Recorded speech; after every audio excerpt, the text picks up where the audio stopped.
Din ating pagbati sa ating mga nakasama sa ating pong online service. Okay? Muli ay tayo po tumayo. Buksan po natin ating banal na kasulatan dito po sa sulat ni Paul sa mga taga Pilipos.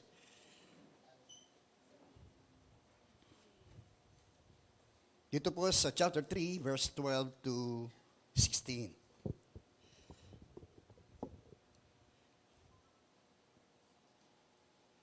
Okay, nais ko pong basahin muli ang salita ng Diyos dito po sa verse 12, chapter 3 ng Pilipos. Hindi sa nakamtan ko na ang mga bagay na ito, hindi rin sa ako'y ganap na, ngunit sinisikap kong may sakatuparan ang layunin ni Kristo Jesus nang tawagin niya ako. Mga kapatid, hindi ko ipinalagay ng tupad ko na mga bagay na ito. Ang ginagawa ko ngayon, nililimot ang nakaraan at sinisikap na makamtan ang nasa hinaharap. Nagpapatuloy nga ako tungo sa hangganan upang kamtan ang gantimpala ng pagkakatawag sa akin ng Diyos sa magitan ni Kristo Jesus ng buhay na hahantong sa langit. Ganyan ang dapat na maging kaisipan o isipan ng matatag na sa pananampalataya.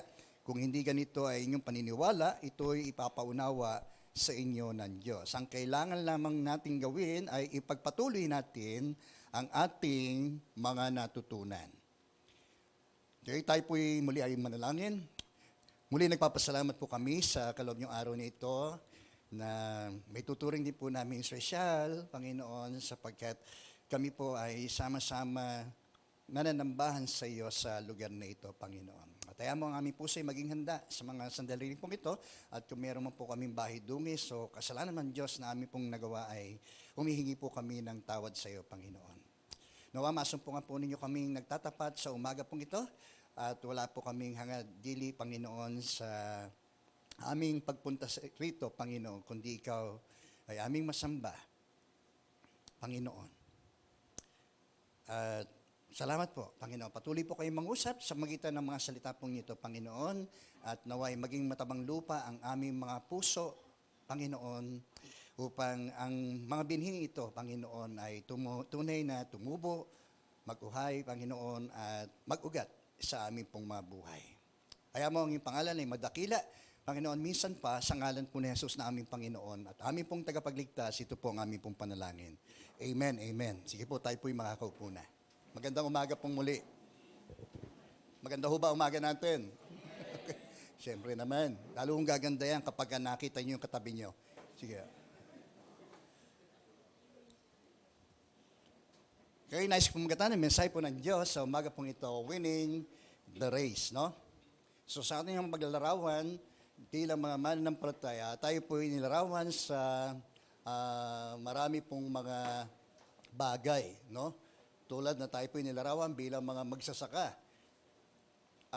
Tayo po ay tinuring din ng Diyos na mga tagapaghasik ng kanyang bini, ng kanyang mga salita. No? At gayon din, no? Tayo po ay tinuring din mga sundalo ni Kristo, no? Na tayo po ay napabilang nung tayo po ay magsimulang sumampalataya po sa Kanya, ay tayo po ay na-enlist, no? Doon sa Kanyang pagiging kawal. No? At tayo nga, no? Tulad din ng atin hong sinasabi ng Biblia sa atin na tayo ay nakikipag-engage, no? Hindi sa ganang pisikal na pakikibaka, kundi sa ganang atin hong spiritual na pakikibaka, no? Yung sinasabi sa Ephesians chapter 6, verse 10, no? Hanggang sa sumusunod, no? Na ang ating kalaban ay hindi sa pamunuan, mga espiritong naghahari sa impapawid, sa kalupaan at sa ilalim ng lupa. No? Kaya tayo dapat ay maging laging handa, no, sa ganang ito ng ating pakikibakang espiritual. Narito man tayo sa church o nasa ganang ating kanya-kanyang mga buhay. Okay, tayo rin ay tinuring na mga mananakbo, no, o isang atleta sa ganang ito ng paglalarawan sa atin ni Paul bilang kasali sa isang takbuhin, no? Sa buhay pananampalataya, nung tayo po'y magsimulang manampalataya, napabilang tayo dito sa tinatawag nating spiritual race na ito, no? Kaya mahalaga na pagbutihin natin ang ating pagtakbo sapagkat hindi lamang ang laan nito ay ating kaligtasan, kundi yung gantimpala, no, na nakaakibat nito sa lahat ng makakatapos. No, at nakakalungkot nga lang sapagkat marami na rin sa yan ang ating mga nakasama sa mga nakaraan ay hindi na rin nakapagpatuloy sa buhay takbuhin, no? At marahil nga, no, sa iba't ibang kadahilanan, dahil marahil ang takbuhin ito ay unpredictable, no? Ika nga, no? Walang ganung kasiguruhan na sa ganang pananaw ng mga tao ay marahil nga gano'n ang magiging kaisipan. Subalit sa isang taong may pananampalataya sa Diyos, amen po, no? Yon ay isang dakilang lugar o sandali na kung saan ang mga makakatapos ay tiyak na gagantimpalaan. Purihin po ang Panginoon. So, kailangan nating manalo sa karera na ito, no? Hindi naman ho ito pabilisan, no? It's a long haul, no? Ibig sabihin, napakahaba po itong lakbayin na ito, sa takbuhin ito sa buhay pananampalataya. Amen. Amen. Ayan, gising kayo. Okay.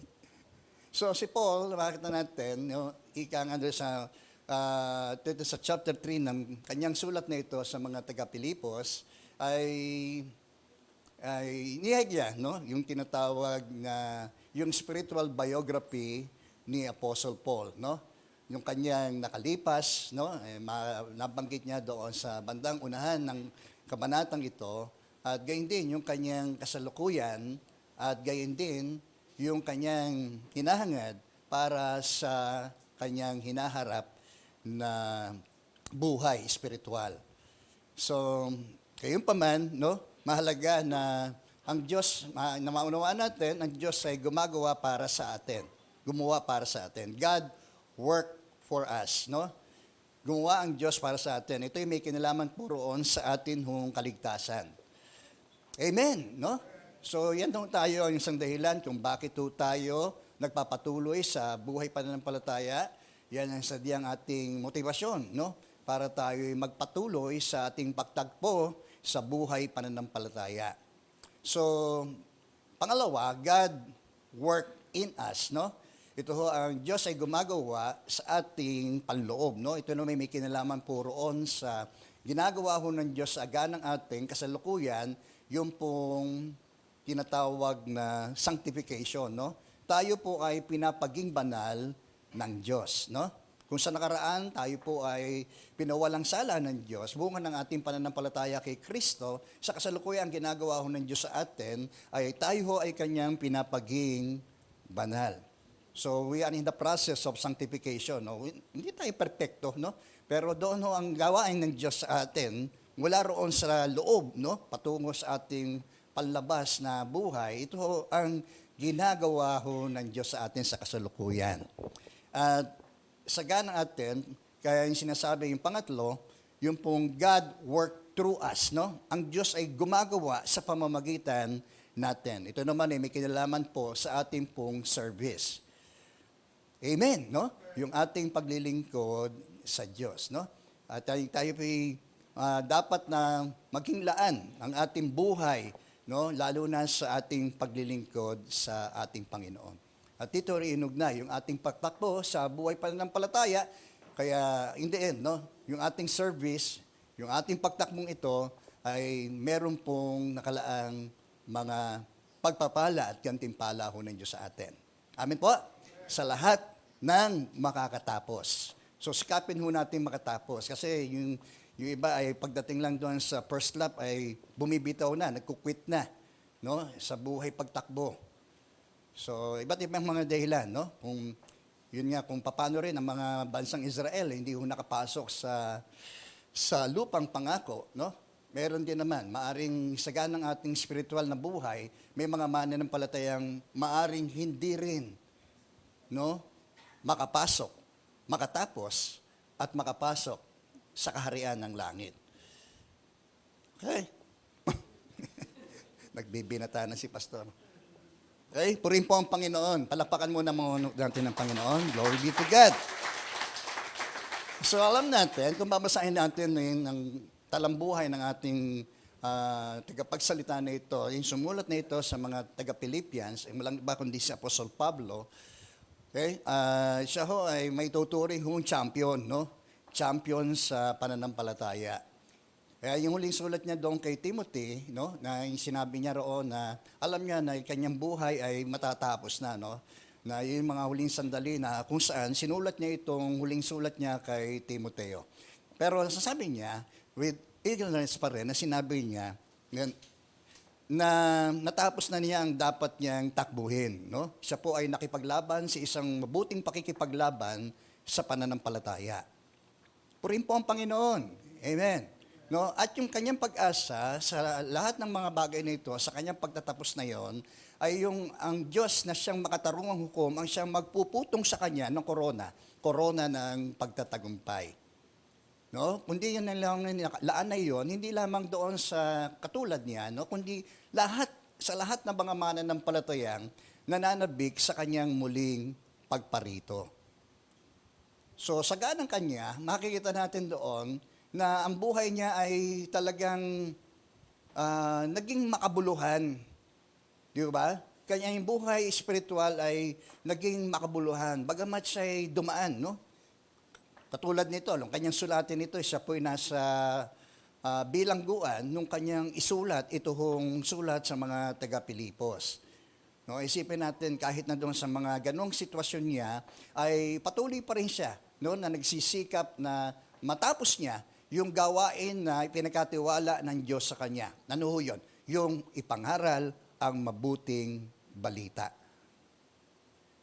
Okay? Kaya nga sa lahat ng pagkakataon, may sitwasyon niya, no? Hanggat maaari, kung meron siyang mababahaginan ng salita ng Diyos, ay gagawin po niya yon. Okay? Amen. Purihin po ang Panginoon.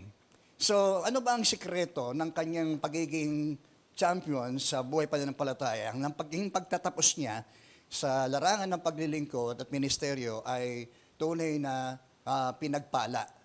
Amen? At gayon din tayo. Sundan natin, no? Yung kanyang mga ginawa nang sa gayon ay tayo rin, no? Ay mapabilang doon sa mananagumpay na mananakbo. Amen? Okay? What are the essentials for winning the race? No? Ano bang mga mahalagang bagay para tayo po ay manalo sa takbuhin na ito sa buhay pananampalataya? Una, naging sikreto ni Paul, ay makita natin dito, doon sa praise na not that I have already attained. No? Yung praise na yon na makita natin sa talatang ito, hindi dahil sabi niya dito sa verse 12, no? Hindi sa nakamtan ko na ang mga bagay na ito. Okay. So, yung salitang dissatisfaction, no?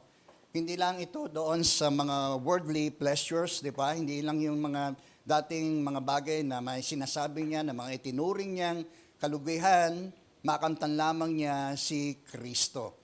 Pero ito yung may kinalaman doon sa kanyang buhay, paglilingkod na, no? Buhay pagmiministeryo at pagmimisyon. Ang dissatisfaction na ito ni Paul ay doon sa mga bagay na nakamit na niya, no? Na nagawa na niya, na-accomplish na niya, although meron ganung uri ng kasiyahan dahil natapos niya at nakamit niya yung mga bagay na yun, uko sa mga bagay, uko sa spiritual, pero yung dissatisfaction na yun ay doon sa mga bagay, doon sa mga spiritual attainment niya yun. Yun ang tinutukoy niya ritong dissatisfaction. Amen po? Tayo rin sa buhay natin bilang mga mananampalataya, no? May mga lugar na kung saan ay ilalagay tayo ng Diyos doon at pagsisikapan natin na gampanan, no, sa biyaya at tulong pa rin ng Diyos, no, na matapos natin maganap at magampanan yung ipinagagawa ng Diyos na yon, dapat magkaroon din tayo ng ganong uri ng saloobing hindi tayo nasisihan doon sa ating natapos. Amen po ba? So, kailangan natin, no, na nakita natin, yung pagsisikap pa rin niya, umusad, no, na magtangka pa rin ng mga dakilang bagay para sa Panginoon.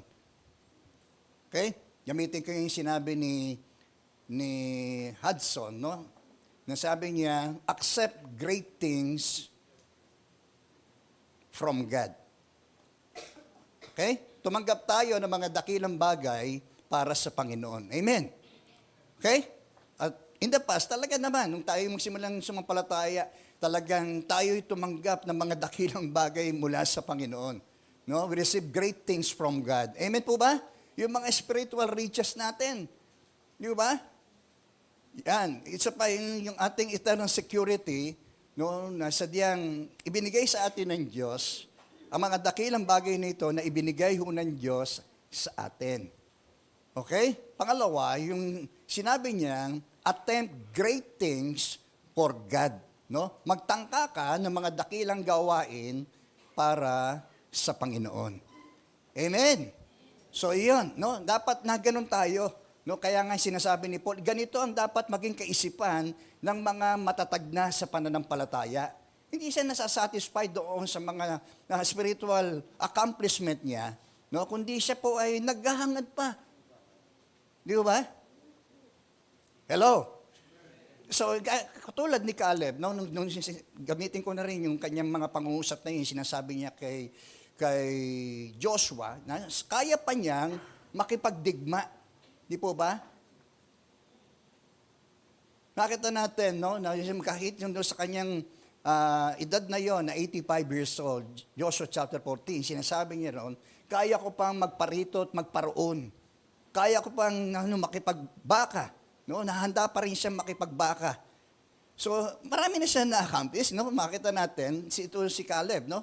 Kaya nga, kiniklaim na niya yung lupain na gaya na ipinangako ni Moses sa lahat ng mga magtatagumpay, okay, na makapasok, okay, ma-inherit yung pong lupain na yun. Amen. Nakukuha po natin. Yan. So, ganun din sa atin. No? Napakahalaga na hindi tayo masiyahan doon sa mga marahil na natapos po nating mga gawain, gampanin natin ng ating paglilingkod sa Diyos, kundi tayo po, no? Tulad ni Paul, yung vigorous na niya, Panginoon makikita natin, yung ganung klase ng init pa rin ng kanyang puso na maglingkod ng higit pa sa kanyang mga natapos na ito. Amen. Purihin po ang Panginoon. Purihin po ang Panginoon. Pangalawa, no, paano tayo magiging matagumpay ng mga mananakbo? Okay, yung pong salitang devotion, no? Yung keyword dito ay yung salitang one thing. Sabihin nga po natin, one thing. Okay, brethren, I do not count myself to have apprehended, but one thing I do. Okay? Isang bagay ang aking ginagawa.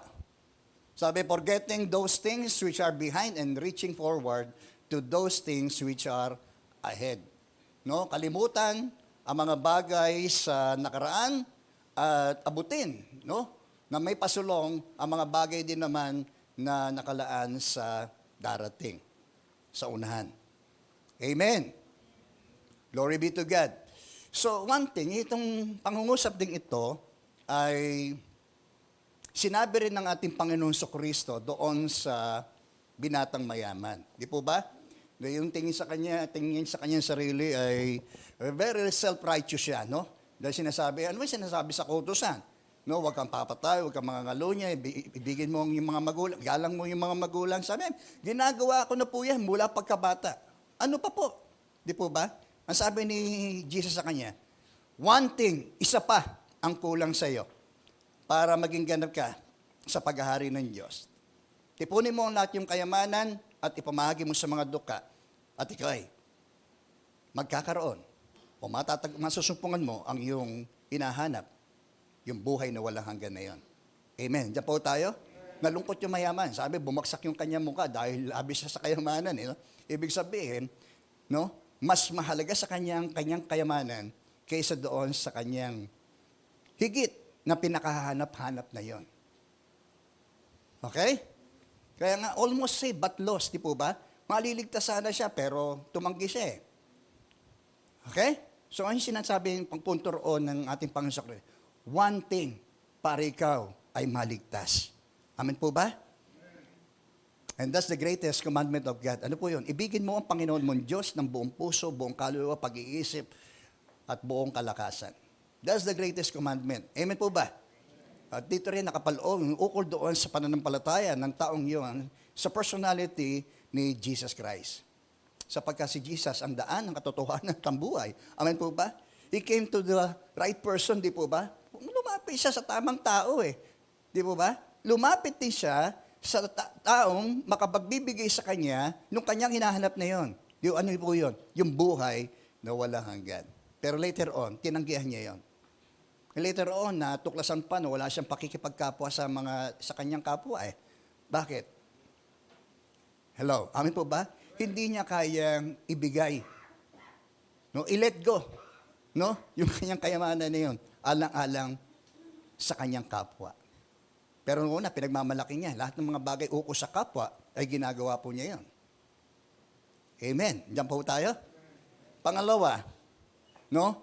Kumatatandaan natin nang si Jesus ay dumalo kila Marta at Maria. Di po ba? At busy-busy si Marta doon sa kanyang ginagawa. No? At nakiusap siya sa Panginoon na doon sa kanyang kapatid, natulungan naman siya dahil si Maria ay naupo sa paanan ng ating Panginoong Jesucristo. Tama po? At nakinig doon sa kanyang sasabihin.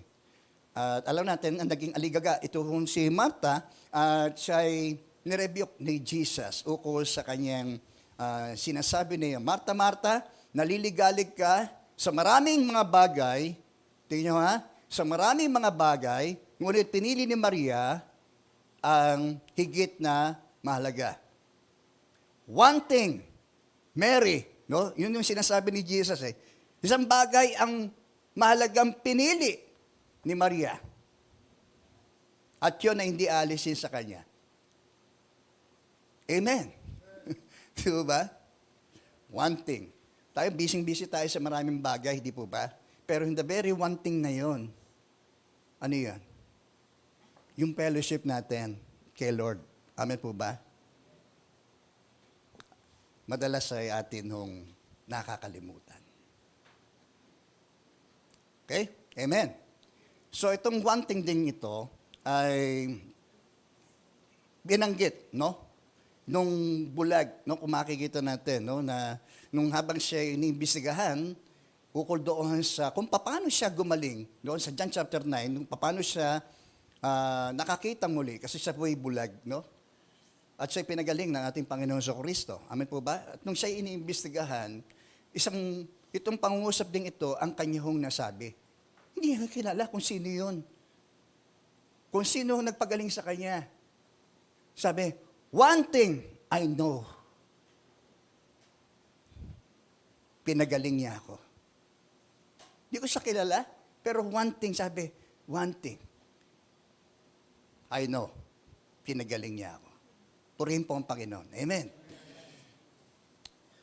So, ito rin ang mag-ano sa atin para isiyasatin natin, i-evaluate natin ang ating buhay, pakikipag-ugnayan sa Diyos. No? Kung bakit nagtagumpay si Apostol Pablo sa buhay paglalakbay, buhay pagtakbo niya, no? Ay dahil yung kanyang malapit na debosyon niya kay Kristo. Diba?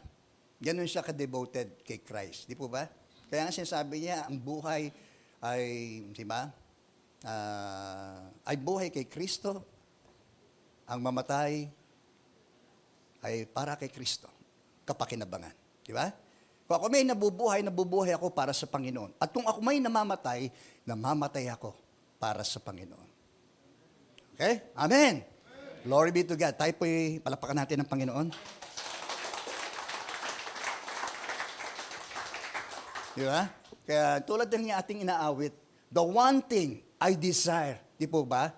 The one thing, di ba? Inaawit natin, is to be with you. Is to be with you. Wala na ho talagang kasiyasiya na sa buhay natin, kundi yung tayo po ay nasa presensya ng Diyos. Okay? Higit yan sa iyong pagsasama na inyong mag-asawa.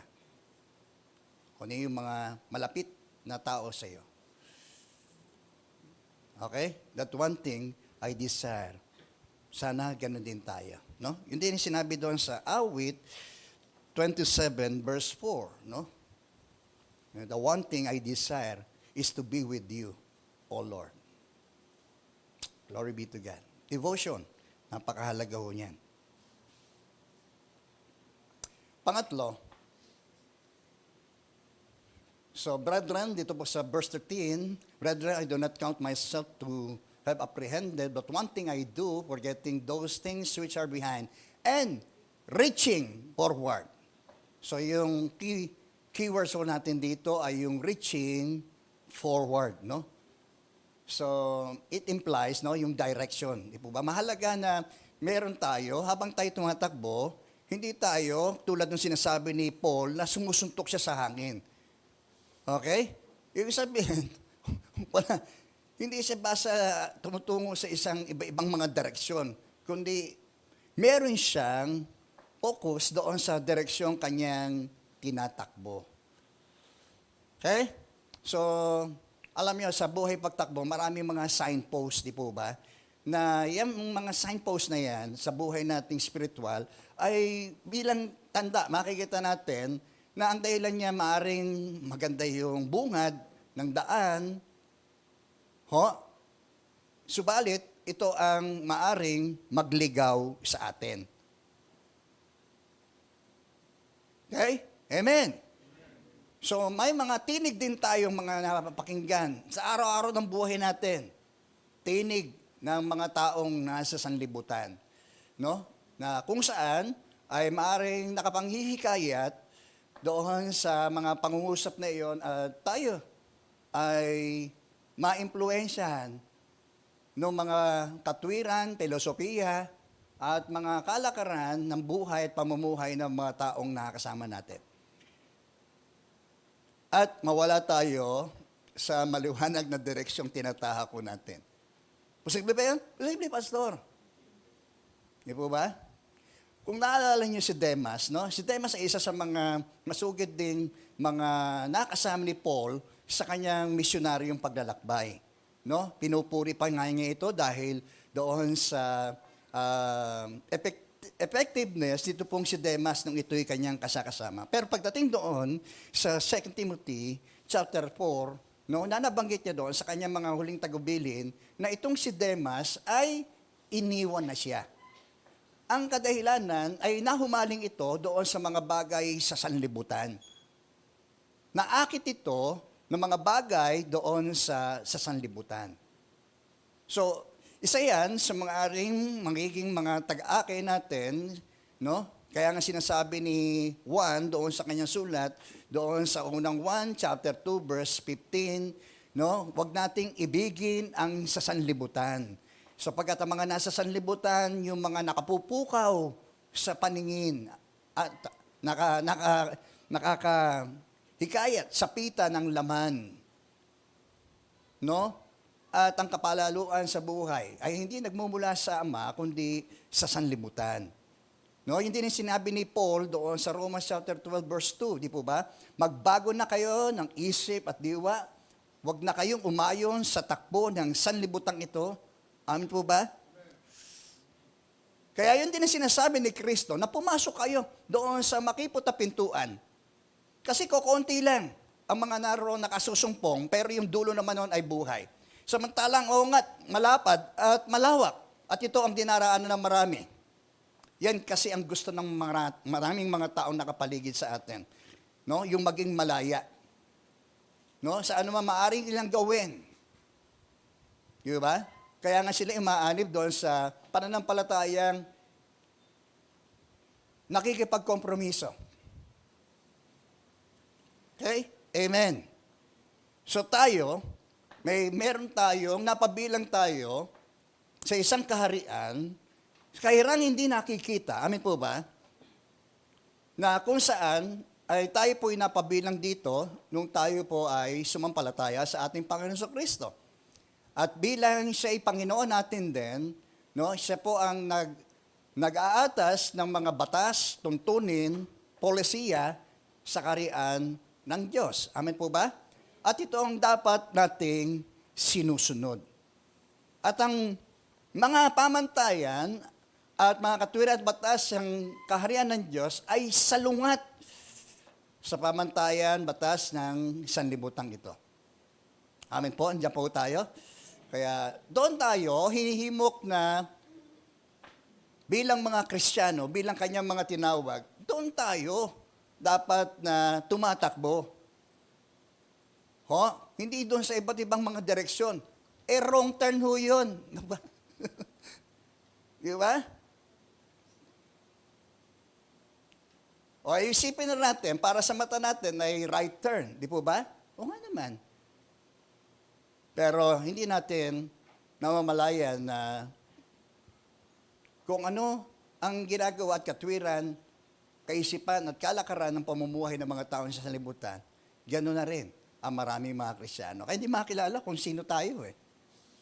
Di ba? Kaya nga sinasabi ni Kristo, maging ilaw kayo at atsin ng sanlibutan. Ibig sabihin, maging iba kayo. Sabi mo nga sa katabi mo, maging iba ka. Maging iba ka.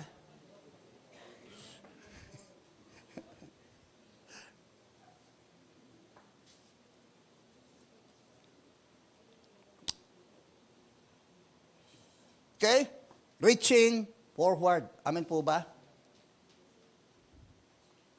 So, paano tayo magkakaroon ng isang maganda at maliwanag na direksyon sa buhay? Una-una, siyempre, ang salita ng Diyos ang siyang nagbibigay sa atin, no?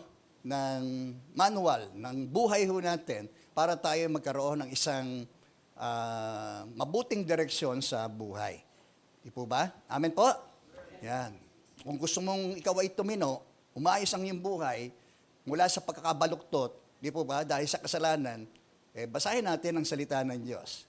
Amen po ba? Hindi lang ito binahira ng banal na kapangyarihan ng Diyos na magagamit natin sa pagtuturo ng katotohanan, no, sa kaligtasan, sa pamagitan ng pananampalataya ni Kristo, kundi sa pag-akay sa matuwid na pamumuhay.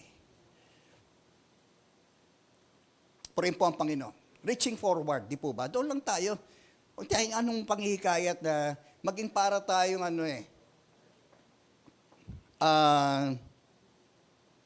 yung bang, alam niyo yung kabayo? Yung kabayo, meron pong blinders yun, di po ba? Yung kabayo, isang direksyon lang ako nakikita nun.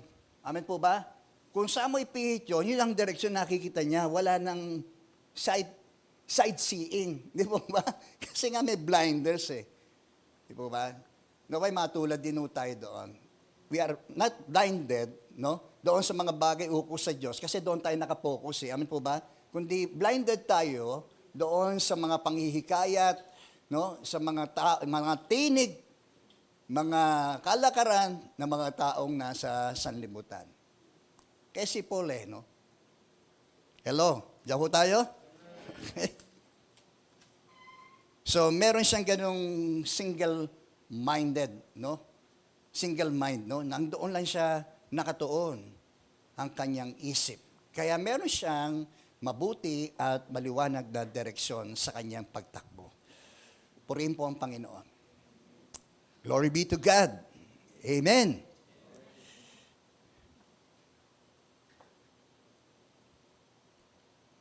Okay, pangapat, no? So, yung salitang I press, no? Yan ang keyword dito, ukol doon sa, nag-imply dito sa tinatawag na determinasyon. Toward the goal for the prize of the upward call of God in Christ Jesus. I press. Nagpapatuloy. Amen po ba? Hindi sa pagkakasala. Amen po ba? Kundi nagpapatuloy tayo sa isang mainam na pagtakbo. Okay? Towards the goal, di po ba? Doon sa layunin na yon. Para matamo natin, no, tulad ni Paul, yung gantimpalang hinahangad sa lahat ng mga mananakbong makakatapos. ng may pananampalataya sa Diyos. Amen po? So, yun din, yung sinasabi na kahit ang pagtakbo natin, kung din, sinasabi nga natin kanina, dahil isa sa mga dahilan ng kung bakit may mga nagkukwit sa buhay pananampalataya, sa buhay takbuhin, ay dahil doon sa mga pressures, di po ba, ng takbuhin. Amen po ba? Sa buhay natin, bilang mga Kristiyano, talagang may mga pressure sa buhay. No? Huwag mong hayaang ma-press ka nun. Di po ba? Huwag tayong ma-press noon ng mga pressure sa buhay. Kundi ito pa ang mag-motivate sa atin para tayo ay magsipagpatuloy. Okay? Amen po? Kaya lang sinasabi rin ni ukol doon sa pag-uusig, di po ba? Yun ay tanda na tayo sumusunod sa kalooban ng Diyos. Kaya tayo inuusig ng sanlibutan No? Ang buhay natin, hindi katulad ng kanilang buhay. Ang pangangatwiran natin, hindi tulad ng kanilang pangangatwiran. Amen po? Ang kanilang kilos, behavior, ugali, habits, di po ba? Ay di tulad ng mga habits ng mga tunay na mga Kristiyanong mananakbo. So I press towards the goal, di po ba? So ang layunin nito ay para makamit yung hinahangad dating gantimpala. No? Bunga ito ng ating pagkakatawag ng Diyos sa atin.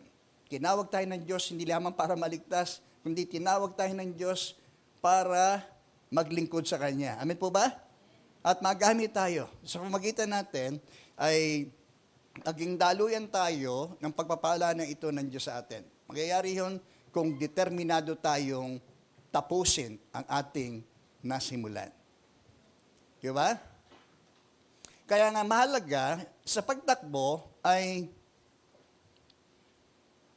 count the cost, di po ba? Bilangin natin, tansyahin natin ang halaga ng pagsunod natin. Di ba? Kaya sinasabi ni Kristo, kung gusto mo sumunod sa akin, itakwil mo ang lahat sa iyong sarili. At ikaw ay sumunod sa akin. Amen po ba? Hello? Hindi po pwedeng ikay susunod, lingon ka ng lingon doon sa nakaraan. Kaya nga isa sa binanggit doon, di po ba? Nililimot niya yung nakaraan. Okay? So, hindi nga hulugan, yung paglimot na ito, ibig sabihin nun, ay wala ka na sa impluensya at kapangyarihan ng nakaraan mo. Kasi kahit mo nakaraan, naaalala mo yun Amen po ba? Kahit pangit yun Kahit hindi maganda yung mga nangyari sa atin, maalala mo yun. Kaya lang, wala ka na sa kapangyarihan at impluensya ng iyong nakaraan. Ibig sabihin, malaya ka na ron Amen po? So, kaya nga tayo ay pinalaya ng Diyos at tayo po ay kinalagan niya doon sa sinasabi na, tinatawag na guilt, di po ba? Sabi, hindi na tayo tinuturing ng Diyos na makasalanan sapagkat tayo ay kanya ng pinalaya. Di po ba? And that fear of death, di po ba? Pinalaya na tayo ng Diyos doon Dahil binigyan niya tayo ng assurance. Di po ba? Nagkaroon tayo ng eternal security. Purihin po ang Panginoon. Sino rito pupunta ng langit pag namatay siya mamaya? Ba't yung iba? Parang, hindi kayo sigurado? Sino pupunta ng langit pag namatay siya mamaya? Ayan, kaya, pastor, pastor, pupunta. Ba't gano'n? Nagkakasala pa rin ako. Di po ba? Okay? So tayo iniligtas ng Diyos hindi dahil sa ating mga gawa. Kaya wala tayong pwedeng ipagmalaki. Hindi dahil sa tayo mabait, religyoso tayo, mabuti tayong tao. Makasalanan nga tayo Kaya tayo ay naligtas sa pamagitan ng kagandahang loob ng Diyos, sa pamagitan ng atin daw pong pananampalataya. Amen po ba? And the rest, nang tayo maging Kristiyano, nagkakamali pa rin tayo. Pero yung extension ng pagpapawalang sala ng Diyos sa atin ay nakalaan sa atin. Di po ba? Kaya nga sinasabi nyo, kung kayo hindi nagkakasala, dinadaya nyo sarili nyo, pati na ang Diyos. Okay? Pero kung tayo, sakali man tayo magkasala, sabi, meron tayong tagapamagitan, at yun ay walang iba kundi ang ating Panginoon Kristo. There is only one Savior. And there is only one mediator between God and man. At yun ay walang iba kundi ang ating Panginoong Kristo. That's the grace of God. Di po ba? Yung grasya ng Diyos sa atin. No? Kahit tayo nagkakamali, pero yung eternal security hindi nakabatay doon sa ating mga gawa. Amin po ba? Dahil tayo po ay mga napawalang sala na. At biniyayaan ng Diyos ng pangwalang hanggang seguridad. No? Okay? So, I press toward the goal. No? So, ganun din tayo, magpatuloy tayo. Amin po ba? Hindi sa pagkakasala, hindi sa mga ginagawa ng mga taong nasa sanlibutan, kundi doon tayo sa direksyon na yun. Doon tayo pumahak, doon sa makipot na pintuan na yun. Habang tayo ay nagkakaloob ng ating mga sarili sa Diyos. Di po ba? So, hindi tayo handang mabuhay kung hindi tayo handang mamatay. Okay? Gusto mo ba natin mabuhay? Okay? Kaya kailangan mong mamatay para ikaw ay mabuhay. No, isa sa mga paradoha yan ni Kristo. No? Pero makita natin doon para hindi rin tayo maligwak, no? O hindi tayo makatapos. Kasi pwedeng dumating ho sa atin yun eh. Kung paano rin, di po ba? Na yung mga Israelita hindi nakapasok sa lupang pangako. Tayo naman, di po ba? Hindi lupa ang pangako ang binigay ng Diyos sa atin, kundi langit na bayan. Amen po ba? Posible rin hindi tayo makapasok doon. Kung tayo po ay magkukwit, amen po ba? Lalayo. Amen po ba? At maraming mga bagay ang impluensya sa atin para tayo lumayo. Lalong higit, si Satanas. Ayaw na ayaw niyan tayong makapagpapatuloy at makakatapos tayo. Kaya gagawin niya lahat ng paraan para tayo malayo. Amen po? Hello. So, dapat maging ano tayo doon? Determinado tayo. Kung dumarating man sa buhay Kristiyano, yung mga pressures, no? Yung mga struggles natin, no, sa buhay pananampalataya, dapat magpapatuloy pa rin tayo. Naroon sa ating kaisipan, yung determinado nating tapusin kung ano man yung pinasimulan ng Diyos sa atin. Okay? Purihin po ang Panginoon. So, it's a decision to hang tough, no? Decision yan, no? Ng personal nating decision yan. Para, ano tayo? Na matibay tayong mga hawakan. Ano man ang mangyari, magpapatuloy pa rin ako sa Panginoon. Di ba? Amen. So, kasi magkakamali tayo. Amen po ba? Pero wag yung mga pagkakamali yan ang tayong tuluyang maglayo sa atin. Sa ugnayan natin sa Diyos. Kundi mula diyan sa pagkakabagsak natin na yan. Kasi babagsak tayo. Amen po ba? Amen? So, tandaan niyo po yung pangungusap na ito. Mula sa pagkakabagsak natin na yan, kung dumating man yan, wag naman sana. Di po ba? Pero kung yan ay dadating, wag nawa yan ang maglayo sa atin para tayo'y hindi na makapagpatuloy. Okay? Press, I press. I press. I press. Di po ba? Magpapatuloy. Magpapatuloy ako. So, lastly,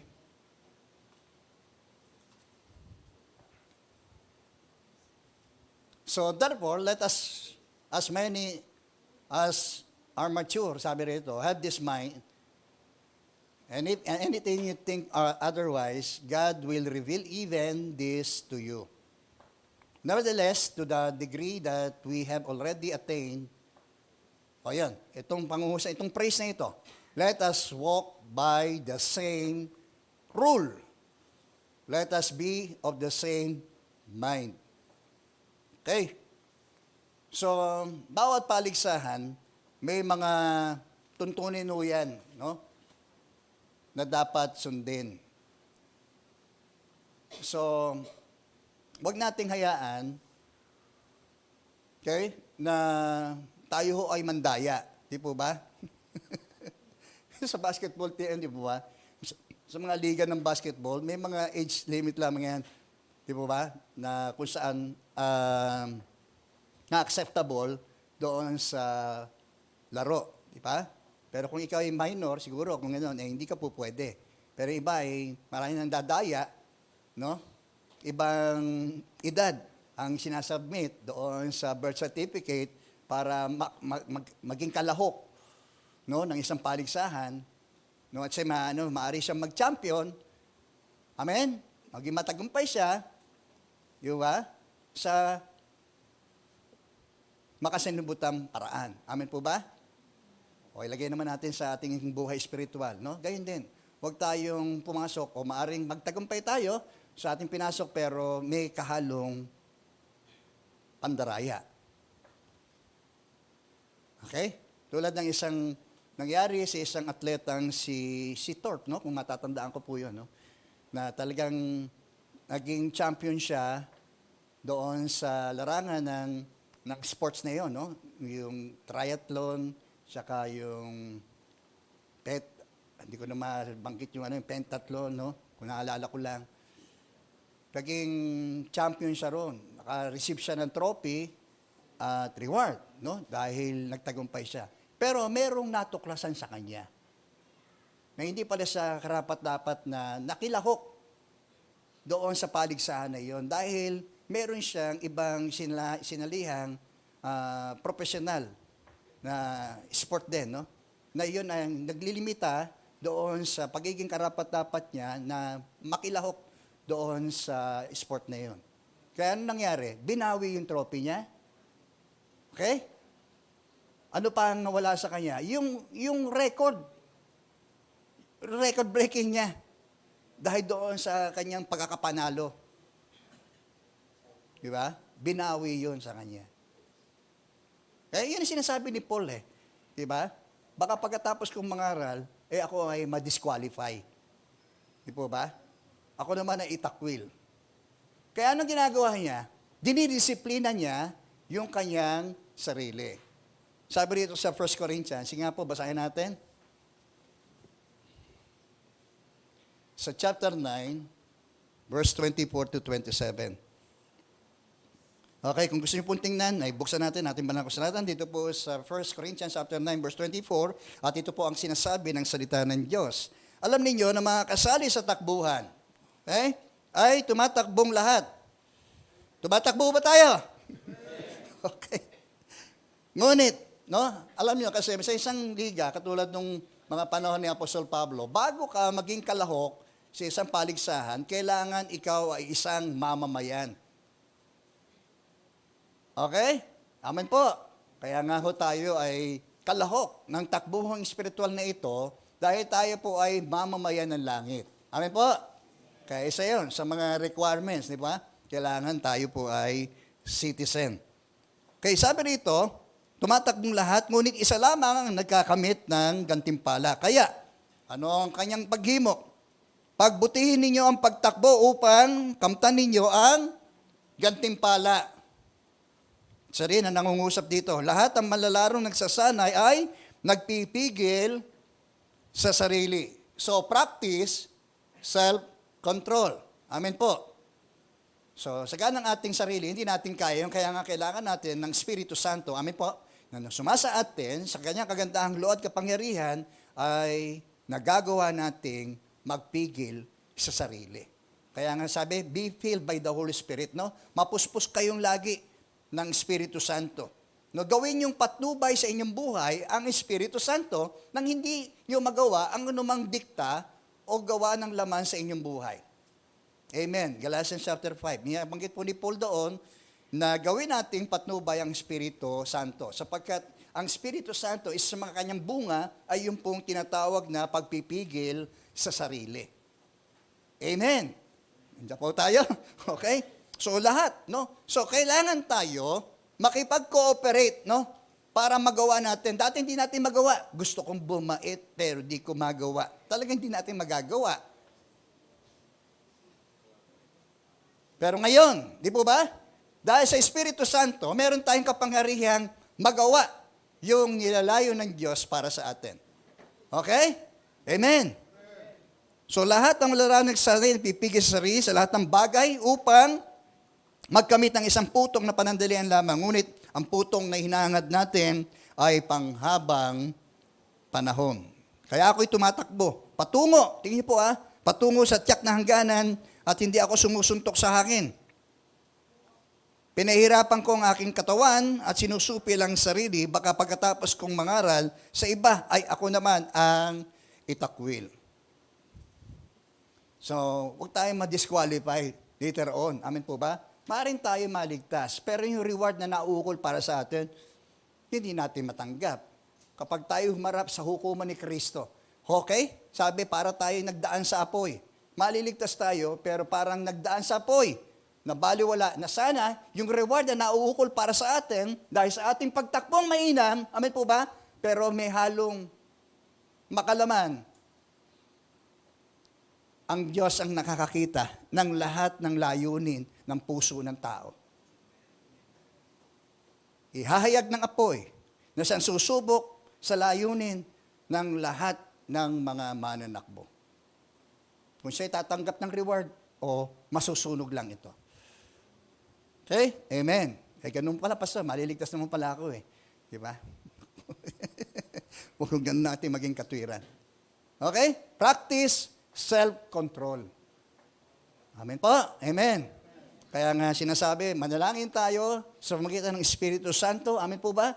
Sikapin natin siya ating laging maging patnubay sa bawat araw ng buhay natin. Bago ka pumasok ng school, bago kang gumanap sa iyong paggawa, sa bawat araw, hilingin mo ang patnubay ng Espiritu Santo. That's the ministry of the Holy Spirit. Amen po ba? Tingin nyo? Okay, pangalawa, dito sulat niya kay Timoteo, sabi, compete according to the rules. Kung ano yung, paano tuntunin, doon ka sumunod. Amen. O saan ba natin matatagpuan yung tuntunin na yun? Ito, ang salita ng Diyos. Amen. Dito tayo sumunod sa mga tuntunin, no, sa buhay natin pagtakbo sa pananampalataya. Okay? Diyan po tayo. Yan. So, pangatlo,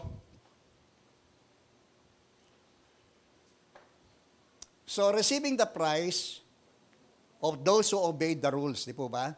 Doon sa Romans chapter 14, verse 10 to 12. Sabi rito,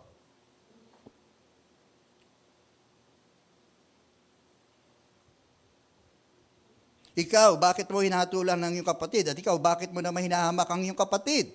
Tayong lahat ay harap sa hukuman ng Diyos. Sapagkat sinasabi ng kasulatan, sa aking pagiging Diyos, sabi ng Panginoon, isinusumpa kong bawat isa'y luluhod sa harapan ko, at ang bawat dili magpupuri sa Diyos. Kaya lahat tayo ay magbibigay sulit sa Diyos. Amen. Kung tayo ba'y tatanggap ng gantimpala o hindi? No? Tiyak. No? Doon natin masusumpungan. Kung yung bang ating mga ginawa para sa Panginoon, amen po ba? Ay tumanggap tayo ng gantimpala o hindi. Okay? Pero sikapin natin. Lagi nating itetest yung ating motive kung bakit natin ginagawa yon. Amen po ba? Hello, nandiyan po tayo? Kaya sa bawat pagkakbang natin sa buhay natin sa pananampalataya, lagi nating sisiya sa atin ang ating mga motibo. Bakit ko ba ginagawa ito? Bakit ba ako nangangarad? Bakit ba ako nagtumutugtog? Bakit ba ako nagtuturo ng salita ng Diyos? Bakit ba ako umaawit? Bakit ba ako dumadalo? Bakit ba ako namumuno? So kung ano-ano pa, dapat sinisiyasat natin ang ating mga motibo. Okay? And the greatest motive, ano po yun? Yung pag-ibig. No? Kaya nga sinasabi ni Paul doon sa Corinthians, di po ba? Gawin yung layunin ang pag-ibig. Hello? Kasi pag mahal mo ang ginagawa mo isang bagay, masaya ka. Amen po ba? Kahit may hirap, nagpapatuloy ka. Tinitiis mo. Amen po ba? Hello? Glory be to God. Okay? At dito sa 2 Timothy chapter 4, dito lang ako magwawakas. Yun, wakas na. Chapter 4, ito po ang sinasabi ni Paul na sa ganyang muling sandali ng kanyang buhay ay pangungusap pa rin ng pagtatagumpay ang namutawi sa kanyang mga sulat na ito. No? Sabi rito sa verse 6, okay? Ako ay iaalay na. Maraming pagkakataon, iniligtas siya ng Diyos. Okay? Doon sa kanyang mga misyonaryo yung paglalakbay, di po ba? Nakaranas siya ng ilang mga panganib sa kanyang buhay, naranasan niya mabugbog. No? Itong natin mga pagtitiis na ginawa ni Paul. No? Basahin natin yung 2 Corinthians, di po ba? Yung mga pagtitiis na hinarap ni Paul. Naranasan niya mabugbog, na halos siya po ay patay na. Akala ay patay na siya. Pero salamat sa Diyos, di pa niya oras ng mga pagkakataon niya. No? Nang siya ay naglalakbay, nawasak yung barko na kanilang sinasakyan, sila'y halos mamatay, malunod. Pero sabi ng Panginoon, walang mamamatay sa kanila. Di po ba? Purihin ng Panginoon. Nakasurvive si Paul doon. Amen. Siya ay nabilanggo. No? Mangangaral lang siya ng salita ng Diyos dahil sa isang lugar. Pero sinansala siya ng Espiritu Santo na huwag pumunta sa lugar na yun, kundi dito sa ibang direksyon. Amen. Sila mapunta naman doon sa direksyon na yun, nabilanggo naman siya. Kasama si Silas. Amen. Pero sa lahat ng iyon, ay tiniis niya yon. Kung pagtitiis din lamang ang pag-uusapan, si Paul, no? Wala sa kalingkingan ng ating mga tinitiis. Okay? Dahil kay Kristo. Ito ang kanyang sinasabi. Dumating na ang oras ng pagpano ko sa buhay nito, puspusan akong lumaban. Okay? Fight the good fight of faith. Amen. So, yun din ang encouragement para sa atin. No? Magpatuloy tayo. At huwag lang pagpapatuloy, basa-basa, kundi puspusan tayo. Okay? May clean ang oras natin. Amen po ba? Kaya yung sinasabi natin na mag-serve tayo kay Lord, no? Habang tayo may pagkakataon, may kakayanan, no? Ay sikapin natin, no? Puspusan tayo maglingkod sa Kanya. At ako lumalaban sa paligsahan, natapos ko na ang dapat kong takbuhin. I have finished the race. Amen. Yun ang katapusan ng kanyang pagtakbo sa buhay. Dahil mamamatay na ho siya. Alam niya yun. No? Pero sabi niya, kakamtan ko na ang korona ng pagtatagumpay at sa araw na iyon, ng Panginoon na siyang makatarungang hukom magpuputong sa akin ng korona, hindi lamang sa akin, kundi sa lahat ng mga nananabik sa muli niyang pagparito. Purihin po ang Panginoon. So, from the start to the finish, amen po ba? Nagkaroon siya ng isang mabuti, no, at maluwalhating pagtatapos. So mga kapatid, no, huwag tayong hihinto. Amen po. Huwag tayong magkukwit. Totoo, marami pa tayong kakaharaping mga pressure, struggle, problema sa buhay natin, sa buhay pagtahak natin sa pananampalataya. Okay?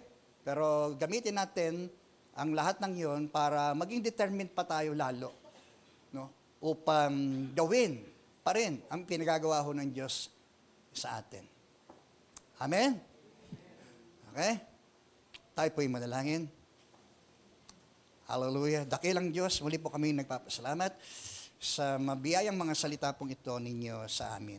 At salamat sa mga paalala nito at marahil babala na rin sa amin, Panginoon, upang hindi ho kami maparol, hindi kami maligaw, at gayon din, hindi kami mapaiba ng direksyon, Panginoon, sa aming buhay pagtakbo, sa aming pananampalataya. At sa mga oras na ito, humihingi rin po kami ng tawad kung may mga pagkakataong nadiderail kami. At marahil may pagkakataon na parang ayaw na rin namin, Panginoon. Sumusuko na rin kami.